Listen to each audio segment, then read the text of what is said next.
আসসালামু আলাইকুম ওয়া রাহমাতুল্লাহি ওয়া বারাকাতুহু। আমি রেকসনা আমার চ্যানেলে আপনাদের সকলকে স্বাগত জানাই। আজকে আমি ডিমের একটা নতুন রেসিপি নিয়ে এসেছি, যেটা তৈরি করা খুবই সহজ আর যে কেউ তৈরি করতে পারে। খেতে দুর্দান্ত হয়। অবশ্যই একবার বাড়িতে তৈরি করে দেখতে পারেন। এই রেসিপিটা একদম নতুন ধরনের একটি রেসিপি, যেটা তৈরি করে বাচ্চা থেকে বড় সবাইকেই খুশি করতে পারেন। আর এই রেসিপি তৈরি করার জন্য আলাদা কোনো কিছুর প্রয়োজন হয় না। তাহলে চলুন দেখি কিভাবে আমি এই রেসিপিটা তৈরি করি। এখানে দুটো কাঁচের পাত্র নিয়েছি, বাটি, সেখানে দিলাম অল্প পরিমাণ জল। দুটো পাত্রেই আমি অল্প করে জল দিয়েছি। এবার একটি করে ডিম একটা বাটিতে ঢেলে নেব। দুটো বাটিতেই একটা একটা করে ডিম আমি ভেঙে নিয়েছি। এবার এটাকে ভাপে বসাতে হবে। সেই জন্য আমি জল আগে থেকেই গরম করতে দিয়েছিলাম। সেখানে একটা স্ট্যান্ড দিয়ে দেব, খুবই সাবধানে দিতে হবে। তারপর একে একে বাটিগুলো সেই পাত্রে দিয়ে দেব। দেখুন আমি যেভাবে দিচ্ছি ঠিক সেইভাবেই দিয়ে ঢাকা দিয়ে এটাকে ভাপ দিয়ে নেব 3 থেকে 4 মিনিট। বেশি ভাপ দেওয়ার প্রয়োজন নেই, 3 থেকে 4 মিনিট ভাপিয়ে নিলেই এটা সুন্দরভাবে ভেপে যায় আর ডিমটা খুব সুন্দরভাবে সিদ্ধর মতো হয়ে যায়। দেখতেই পাচ্ছেন চামচটা একদম পরিষ্কার ছিল, তার মানে সুন্দর ভেপে গেছে। এবার ঠান্ডা করে নিতে হবে। ঠান্ডা না করলে এই ডিমটা পাত্র থেকে ওঠানো যাবে না। কাঁচের বাটিতে যে এক্সট্রা জল দিয়েছিলাম সেটা আমি ঢেলে নিলাম।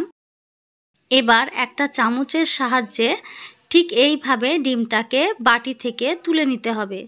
দেখুন আমি ঠিক যেভাবে নিচ্ছি ঠিক সেইভাবেই বাটি থেকে ডিমটাকে তুলে নিতে হবে।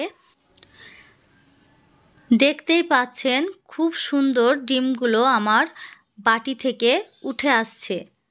এটা একদম ঠান্ডা হয়ে গেছে, তার জন্য বাটি থেকে সুন্দরভাবে উঠে এসেছে। এবার এগুলোকে আমি রান্না করে নেব। তার জন্য কড়াইতে দিয়েছি সর্ষের তেল আর দিয়েছি হাফ চামচ গোটা জিরে। এখানে 3 চামচ মতো সর্ষের তেল আছে। একটি তেজপাতা আর শুকনো লঙ্কা দিয়েও ভালো করে নাড়াচাড়া করে নিলাম। এবার একটা মিডিয়াম সাইজের পেঁয়াজ কুচি কুচি করে কেটে নিয়েছি, সেটাকে ভালো করে নাড়াচাড়া করে নিতে হবে। তারপর দেব 1 চামচ আদা রসুন বাটা। আদা রসুনের গন্ধ যতক্ষণ না যায় ততক্ষণ একটু নাড়াচাড়া করে নিয়ে একটি টমেটো বেটে আমি সেটাকে দিয়েছি। আপনারা চাইলে টমেটোটা কেটেও দিতে পারেন। আর এখানে দিয়েছি দুটো কাঁচা লঙ্কা। যেহেতু এই কাঁচা লঙ্কাগুলো খুবই ঝাল হয়ে থাকে, তাই এখানে দুটো কাঁচা লঙ্কা ব্যবহার করেছি। এবার একে একে সব রকম মশলায় হাফ চামচ করে দিয়েছি। এখানে গুঁড়ো লঙ্কার পরিবর্তে আমি দিয়েছি কাশ্মীরি লাল লঙ্কার গুঁড়ো। দিলাম সামান্য চিনি। এবার কিছুটা পরিমাণ জল দিয়ে ভালো করে কষিয়ে নেব যতক্ষণ না মশলা থেকে তেল বার হচ্ছে। দেখুন মশলাটা কষানো হয়ে গেছে। এবার এখানে আমি জল দেব। এখানে আমি 2 বাটি মতো জল দিয়েছি। জল দিয়ে ভালো করে নাড়াচাড়া করে ভালো করে ফুটিয়ে নিতে হবে। যতক্ষণ না ফুটে উঠছে ভালো করে ততক্ষণ জাল করে নিতে হবে। মিনিট 2 ফোটানোর পর আমি ভাপানো ডিমটা দিয়ে দেব। ডিমগুলো দিয়ে ভালো করে নাড়াচাড়া করে নিতে হবে। উল্টে পাল্টে ভালো করে নাড়াচাড়া করে নিয়ে রান্না করে নিতে হবে 2 থেকে 3 মিনিট।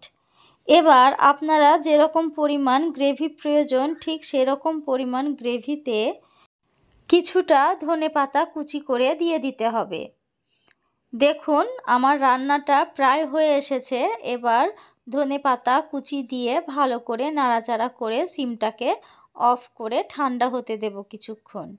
আমার রান্নাটা তৈরি। আমার রেসিপিটা যদি আপনাদের পছন্দ হয়ে থাকে অবশ্যই আমার চ্যানেল বাংলা কুকিং চ্যানেল অবশ্যই আপনারা সাবস্ক্রাইব করবেন, লাইক করবেন, কমেন্ট করবেন, শেয়ার করবেন।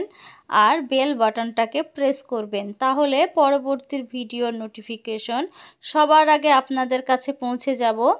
আশা করি এই রেসিপিটা অবশ্যই আপনারা বাড়িতে একবার হলেও ট্রাই করবেন। আর আমার ভিডিওটা লাস্ট পর্যন্ত দেখার জন্য ধন্যবাদ।